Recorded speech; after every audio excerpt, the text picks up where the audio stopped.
गीता की 11 बातें आपकी ज़िंदगी बदल देगी। पहला, क्रोध का त्याग कर दे।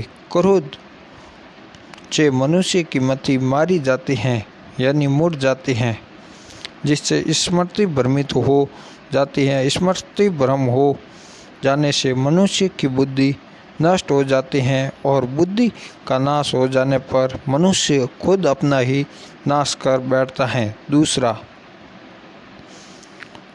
मृत्यु से भी बढ़कर है। मृत्यु का भय, ना कोई मरता है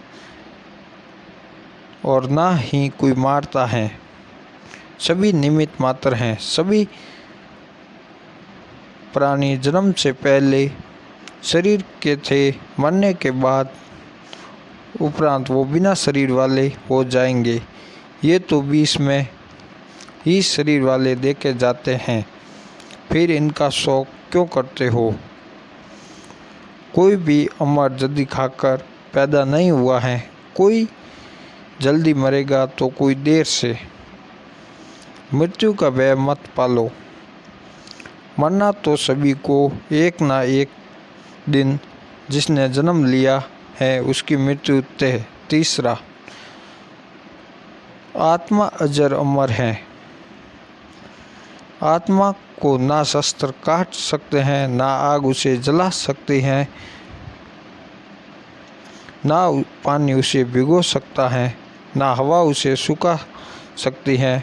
जो लोग ये मानते हैं कि मरता सिर्फ शरीर है, आत्मा नहीं, मेरे अपने जो मर गए में वे मरे नहीं हैं, उन्होंने तो देह छोड़ी है, वे कहीं और जन्म लेंगे। ऐसे लोग ही सच्चा मार्ग लेते हैं।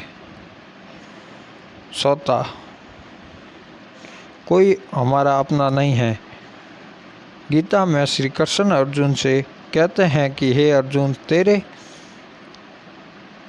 और मेरे कितने ही जन्म हो चुके हैं।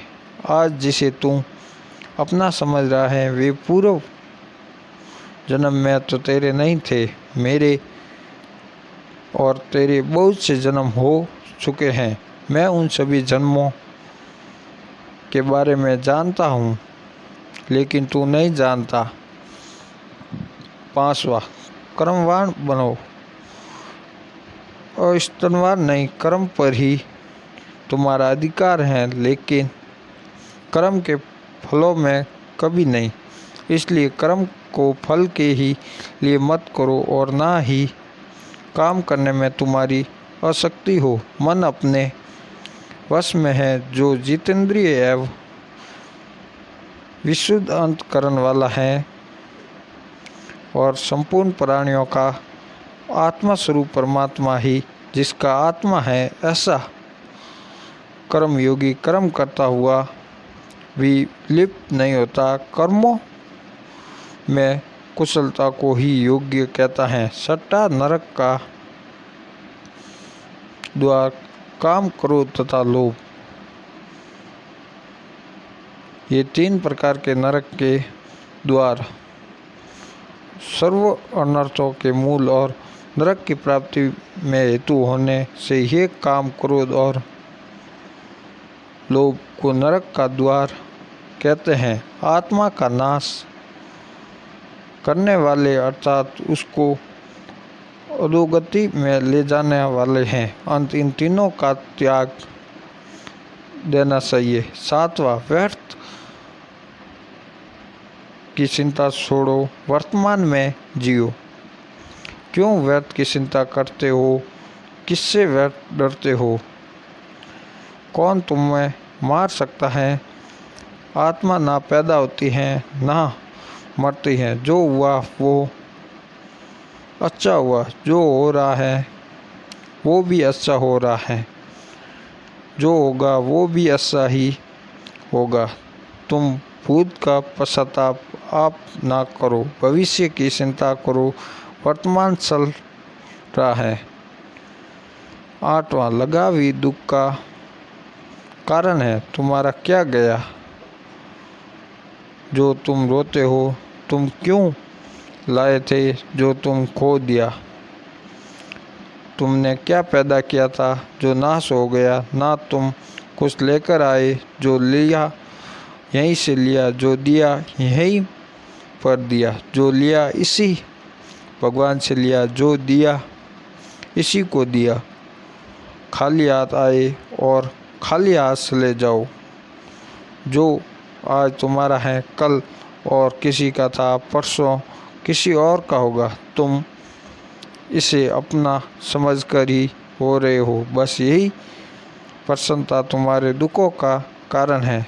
नवा परिवर्तन को समझो और उसके साथ चलो। परिवर्तन संसार का नियम है। जिसे तुम मृत्यु समझते हो वही तो जीवन है। एक क्षण में तुम के स्वामी बन जाते हो, दूसरे ही क्षण में तुम दरिद्र हो जाते हो।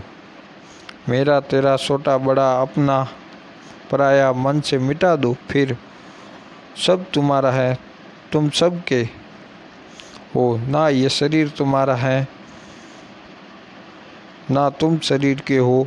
ये अग्नि जल वायु पृथ्वी आकाश से बना है और इसी में मिल जाएगा। परंतु आत्मा स्थिर है। फिर तुम क्यों हो 10वां धर्म की शरण में रहो। यदि तुम खुद कुछ नहीं कर सकते हो तो श्री कृष्ण कहते हैं कि तुम अपने आप को अर्पित करो। यही सबसे उत्तम सारा है। जो इसके सारे को जानता है वो वह है। चिंता वो शोक से सर्वदा मुक्त है। जो कुछ भी तू करता है उसे भगवान को अर्पण करता चल। ऐसा करने से सदा जीवन मुक्त का आनंद अनुभव करेगा। सारे धर्मों का त्याग कर मेरी शरण में हो जाओ।